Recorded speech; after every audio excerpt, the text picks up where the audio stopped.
Hello दोस्तों, मैं हूं पंकज। वेलकम अमरोहा में आपका स्वागत है। जैसा कि मैं आप सभी को आधार पर अपडेट देता आ रहा हूं और यूसीएल से संबंधित सभी अपडेट आपको मैं टाइम पर देने की पूरी कोशिश करता हूं। उसी प्रकार से आप सभी मेरे चैनल पर जो कमेंट्स करते हैं, मैं उसे पूर्ण रूप से आपको सुझाव देने की कोशिश करता हूं। उसी प्रकार से आज मैं आधार इनरोलमेंट अपडेट और न्यू इनरोलमेंट का जो फॉर्म होता है उसे फिल करना बताऊंगा। जैसा कि आप मेरी पीछे की स्क्रीन पर देख रहे हैं, मैंने ये बनाया है, 4 पीसों का एक फॉर्म बनाया है और आप इसे देख भी नहीं पा रहे होंगे। आप सोच रहे होंगे कि A3 साइज में प्रिंट हुआ है, तो यह फॉर्म आपके सामने है और मैं इसे फिल करके बताऊंगा। और मैं इसमें ये भी बताऊंगा कि आप यूसीएल पर जो कार्य कर रहे हैं वो लोग इसमें आधार सुधार कैसे कर सकते हैं, और जो बैंकों में हमारे भाई बंधु कार्य कर रहे हैं तो वो न्यू इनरोलमेंट कैसे करेंगे, या वो न्यू इनरोलमेंट का फॉर्म कैसे भरेंगे। तो मैं अब आपको दिखा दूं। मेरे पास ये रेड पेन है और आप जो है ब्लैक या ब्लू इंक से फिल करें, रेड से ना फिल करें, क्योंकि मेरे पास था नहीं, इसलिए मैं बताने की आपको कोशिश कर रहा हूं। तो आपको ये दिख रहा होगा, सबसे पहले रेसिडेंट का कॉलम है। रेसिडेंट का कॉलम आपको इस पर क्लिक करना है, क्योंकि सब हमारे भारतीय निवासी आधार कार्ड को संशोधित कराएंगे। सबसे पहले आप रेसिडेंट पर क्लिक करेंगे। अगर आप न्यू आधार बना रहे हैं तो रेसिडेंट पर क्लिक करेंगे, और अगर आप अपडेट भी कर रहे हैं तब भी आप रेसिडेंट पर ही क्लिक करेंगे। उसके बाद पहला ऑप्शन ये आईडी फिल करने के लिए होता है, ये हम कुछ इसे फिल करते हैं, बाकी लोग इसे खाली छोड़ देते हैं।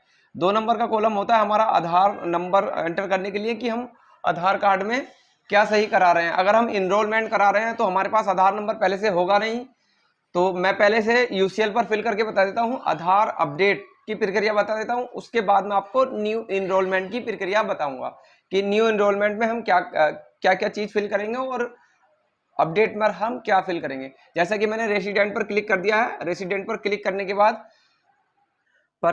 के बाद आपको सेकंड नंबर में आधार नंबर एंटर करना है। यहाँ पर आधार नंबर तब एंटर होगा जब आप यूसीएल पर आधार अपडेट कर रहे होंगे। उसके बाद आपको हमें जो है उसका नाम एंटर करना है। जैसे कि मेरा नाम पंकज है, मैं इसमें एंटर कर देता हूं। पंकज का आधार ठीक हो रहा है तो यहाँ पर उसका नाम लिखा जाएगा, कस्टमर का नाम लिखने के बाद आपको उसका जेंडर सिलेक्ट कर लेना है। जैसे मैंने जेंडर सिलेक्ट कर लिया है, जेंडर सिलेक्ट करने के बाद अगर वो डेट ऑफ बर्थ सही कर रहे हैं तो डेट ऑफ बर्थ लिखने के बाद आपको वेरीफाइड पर क्लिक करना है। ऐसा नहीं कि आप डेट ऑफ बर्थ जैसे कि आप यूसीएल का फॉर्म खोलते हैं, मैं आपको बता दूं प्रकार से उसमें वेरीफाइड का ऑप्शन होता है। डेट ऑफ बर्थ अपडेट जब हम करते हैं तो उसी जैसे ही हम इसमें डेट ऑफ बर्थ लिखेंगे, डेट मंथ ईयर, उसी प्रकार से हम वेरीफाई पर क्लिक करेंगे। ये हमें तब करना है जब निवासी आधार कार्ड में डेट ऑफ बर्थ को अपडेट करा रहा है। अगर वह डेट ऑफ बर्थ को अपडेट नहीं करा रहा है तो आप ये सारी डिटेल फिल कर सकते हैं, उस पर आप वेरीफाइड पर क्लिक करने की आपको कोई आवश्यकता नहीं। तो अगर मान लीजिए कि वह डेट ऑफ बर्थ सही करा रहा है, या मैं सभी चीजों पर बता देता हूं, मान लीजिए कि वो डेट ऑफ बर्थ सही करा रहा है,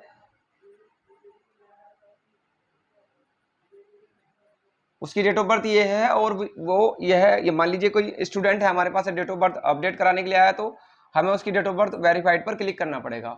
उसके बाद हम क्या करते हैं, जैसे ही अगर वो उसके फादर्स नेम में, मैं सभी चीजें एक साथ बता देता हूं आपको।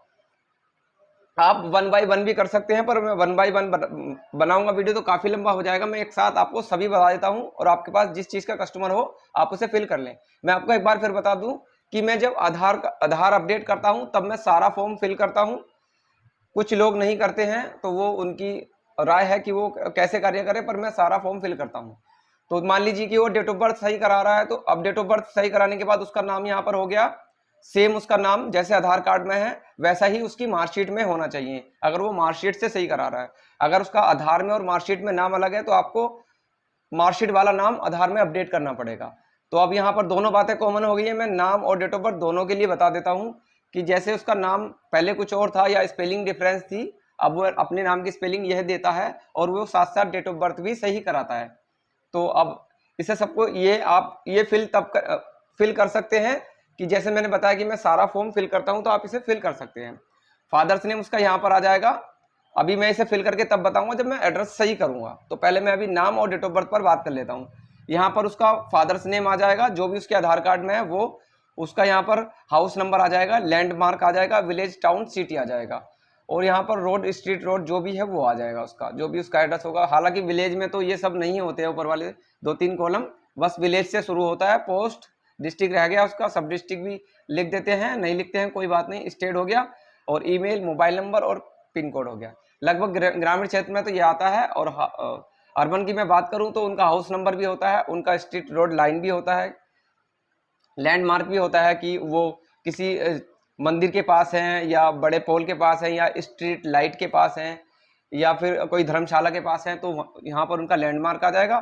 फिर एरिया लोकेलिटी में उसका जिस लोकेशन पर रह रहे हैं मोहल्ला आ जाएगा, या मोहल्ला किस नज़दीक में है वो आ जाएगा। फिर उनका यहाँ टाउन, सिटी आ जाएगा, टाउन सिटी में उनका जो टाउन होगा वो लिख देंगे। यहाँ पर उनका पोस्ट, तो टाउन लगभग ये डिफरेंस सेम ही होगा अर्बन में, तो हालांकि सिटी अगर अलग होगा तो पोस्ट उसका अलग होगा, तो यहाँ पर पोस्ट लिख दें, और यहाँ पर उसका डिस्ट्रिक्ट आ जाएगा। सब डिस्ट्रिक्ट लिखना चाहो लिख सकते हो, वरना कोई बात नहीं, आप उनका स्टेट लिख दें। उसके बाद अगर वो ईमेल आईडी अपडेट कराना चाहता है तो ईमेल आईडी अपडेट लिख दें, और मोबाइल नंबर। ईमेल आईडी और मोबाइल नंबर के लिए किसी भी डॉक्यूमेंट्स की जरूरत नहीं है, आप ये सारा फॉर्म फिल करके स्कैन कर दें, बस यही काफ़ी है। उनका पिन कोड हो गया। फिर अगर वो डेट ऑफ बर्थ सही करा रहा है तो DOB, mandatory cash in the verified date of birth, ये पहले डिक्लाइन में डी वेरीफाइड का ऑप्शन रहता था, अब वेरीफाइड का ऑप्शन आ गया। पहले हम डी वेरीफाइड करते थे तो DOB में हमसे डॉक्यूमेंट्स नहीं मांगता था, अब मांगने लगा है जब से ये बैंकों में गया है, कार्य सरकारी स्थानों पर गया है। तो अभी मैं डेट ऑफ बर्थ की बात करूं, मैंने बताया था कि मार्कशीट से वो डेट ऑफ बर्थ सही कराया, तो आप यहाँ पर मार्कशीट लिख देंगे। और अगर वो नाम सही करा रहा है तो नाम POI में आएगा, तो यहाँ पर उसका नाम लिख देंगे, उस डॉक्यूमेंट्स का नाम लिख देंगे। तो मैंने अभी बताया कि हाई स्कूल की मार्कशीट से हम नाम और डेट ऑफ बर्थ सही कर रहे हैं, तो दोनों यहाँ पर मार्कशीट और मार्कशीट दोनों टाइप कर देंगे। तो यह बात तो हो गई नाम और डेट ऑफ बर्थ के लिए, और इन पर आपको क्लिक करना पड़ेगा, क्योंकि मैं न्यू के लिए बता रहा था तो इसलिए मैंने खाली छोड़ दिया है। तो यहाँ पर उन्हें क्लिक करना पड़ेगा। क्लिक करने के बाद ये सारी चीजें हो गई, डॉक्यूमेंट्स हो गया, और यहाँ पर आप वेरीफाइड की डिटेल रहेगी, यहाँ पर कस्टमर का सिग्नेचर करा के आप स्कैन कर देंगे। तो ये बात तो हो गई UCL पर अपडेट की। अब मैं इसे न्यू इनरोलमेंट फिल करके बताता हूँ। तो ये मुझे सारा फिल करना पड़ेगा। अभी आप देखिए कि मान लीजिए कोई बच्चा है जिसकी उम्र, ये इसमें दोनों चीजें कॉमन है। जो 5 साल से कम का बच्चा है उसका इनरोलमेंट की फॉर्म भरने की प्रक्रिया थोड़ी अलग है, और जो 5 साल से ऊपर का बच्चा है उसमें इनरोलमेंट फॉर्म भरने की प्रक्रिया कुछ अलग है। तो जैसे कि आप देख रहे हैं यहाँ पर बच्चे का नाम हो गया जिसकी उम्र 5 साल से कम है।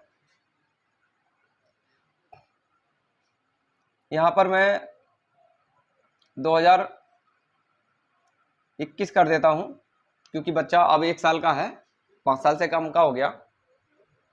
डेट ऑफ बर्थ उसकी यहाँ पर आ गई है।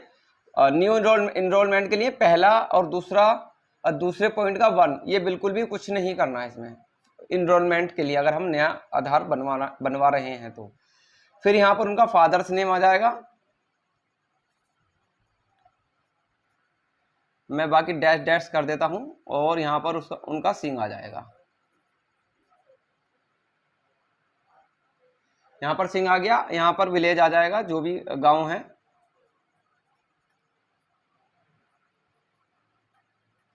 पोस्ट आ जाएगा।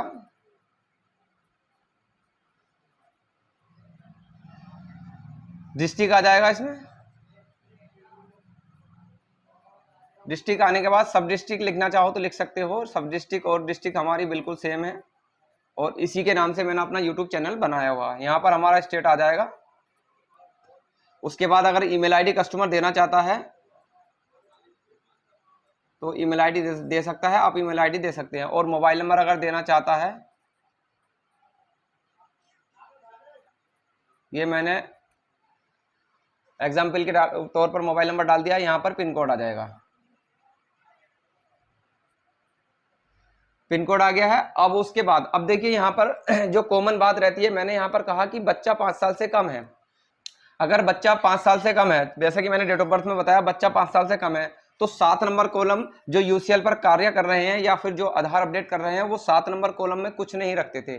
तो आपको यहाँ पर 7 नंबर कॉलम में क्या करना है कि बच्चे का आधार कार्ड बनवाने के लिए कौन आया हुआ है, उसका पिता आया हुआ है, उसकी माता आई हुई है, या उसका अभिभावक आया हुआ है, या फिर जैसे मैरिड होने के बाद इनरोलमेंट कराते हैं, उनमें से कोई आया हुआ, हालांकि इनकी जरूरत तो बहुत मुश्किल से पड़ती होगी।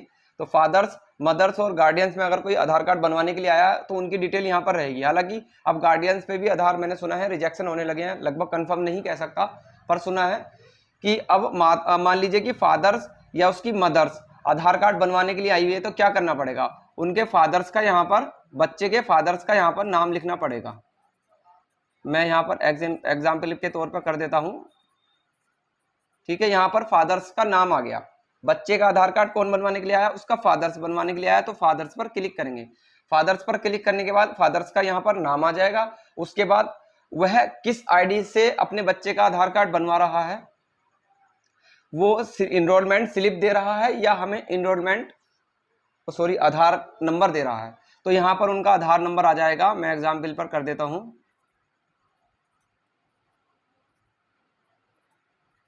मैंने उनका आधार नंबर एंटर कर दिया, तो ये देखिए ईआईडी, इनरोलमेंट आईडी भी मांग रहा है और आधार नंबर भी मांग रहा है। तो मैंने आधार नंबर से आपको बता दिया है, आधार नंबर से हम आधार कार्ड मतलब बच्चे का आधार कार्ड बनवा रहे हैं उसके फादर्स के आधार पर।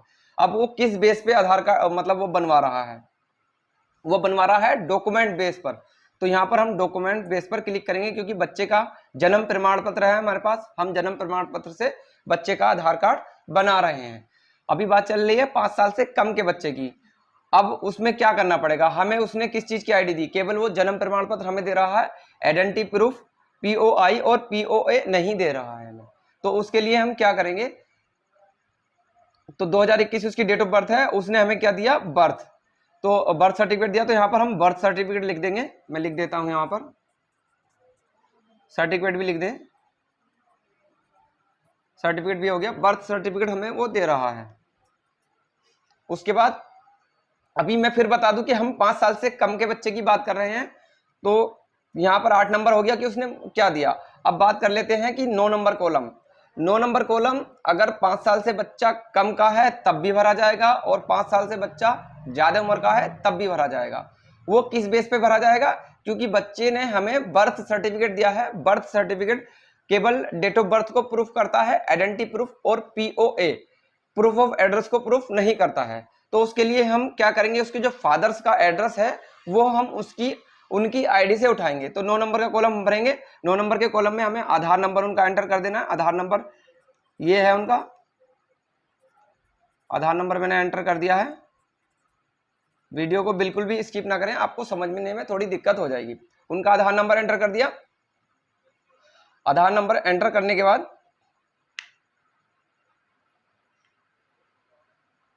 अब यहां पर क्या करना है कि जो उन प्रूफ ऑफ एड्रेस और प्रूफ ऑफ आइडेंटिटी आप देख रहे हैं, I hear by confirm the identity and address. तो आइडेंटिटी और मतलब बच्चे की आइडेंटिटी और एड्रेस प्रूफ करने के लिए हमें उसके पिता ने क्या दिया, आधार कार्ड दिया। तो हम यहाँ पर आधार कार्ड उनका डाल देते हैं, क्योंकि ये बोर्ड है थोड़ा सा लिखने में मुझे प्रॉब्लम हो रही है, यहाँ पर उनका आधार कार्ड डाल देते हैं। तो यहाँ पर उन्होंने हमें क्या दिया, आधार कार्ड। क्योंकि आपने देखा होगा कि आपको पता है कि जब बच्चे का जन्म प्रमाण पत्र से आधार कार्ड बनने के लिए जाता है तो उनके पिता या माता का आधार कार्ड स्कैन करते हैं। तो आधार कार्ड वो प्रूफ ऑफ ऐसी करके कुछ ऑप्शन है उसमें ऐड करते हैं, मैं शायद भूल रहा हूं। करने के बाद यहाँ पर उनका नाम आ जाएगा कि किसने कंफर्म किया, इन्होंने कंफर्म किया, तो इनका यहाँ पर नाम आ जाएगा, कौन इनका इंट्रोडक्टर है, इनके बारे में कौन सी सूचना दे रहा है, तो उनका यहाँ पर नाम आ जाएगा, उनका नाम हो गया। उसके बाद उनके यहाँ पर सिग्नेचर होंगे, जो इनका इंट्रोडक्टर करा रहा है इनके यहाँ पर सिग्नेचर होंगे। तो मान लीजिए सिग्नेचर कर देता हूं, ये उनके सिग्नेचर हो गए। यहाँ पर सिग्नेचर होने के बाद उनके सिग्नेचर यहाँ पर भी होंगे, यहाँ पर सिग्नेचर होंगे। ये बाकी सेम प्रक्रिया रहेगी। मैं आपको एक बार फिर समझा दूं कि अगर बच्चा 5 साल से कम का है तो 7 नंबर का कॉलम भरा जाएगा, और बच्चा 5 साल से ऊपर का है तो 7 नंबर का कॉलम नहीं भरा जाएगा, केवल 9 नंबर का कॉलम ही भरा जाएगा। उस प्रकार से यहाँ पर वेरीफाई जो भी है उनकी डिटेल आ जाएगी, और आप इस तरीके से इनरोलमेंट, न्यू इनरोलमेंट और इनरोलमेंट अपडेट दोनों कर सकते हैं। अगर आपको इसमें कोई दिक्कत आती है, आप इस प्रक्रिया से इनरोलमेंट, न्यू इनरोलमेंट, आप इस प्रक्रिया से न्यू इनरोलमेंट एंड यूसीएल पर जो कार्य होता है, मतलब आधार अपडेट दोनों पर इस फॉर्मेट को मतलब इस तरीके से भर सकते हैं। आपको ये बिल्कुल सही रहेगा और सही तरीके से रहेगा। अगर आपके पास इससे बेहतर कोई सुझाव है तो आप मुझे कमेंट्स करें, और अगर मैंने इसमें कुछ मिस्टेक किया है तो आप मुझे कमेंट्स बॉक्स में जरूर बताएं। इस तरीके से आप न्यू एनरोलमेंट और यूसीएल पर अपडेट कर सकते हैं। आशा करता हूं मेरे द्वारा दी गई जानकारी आपको अच्छी लगी होगी। इसी तरह मेरे चैनल पर बने रहने के लिए आप सभी का धन्यवाद।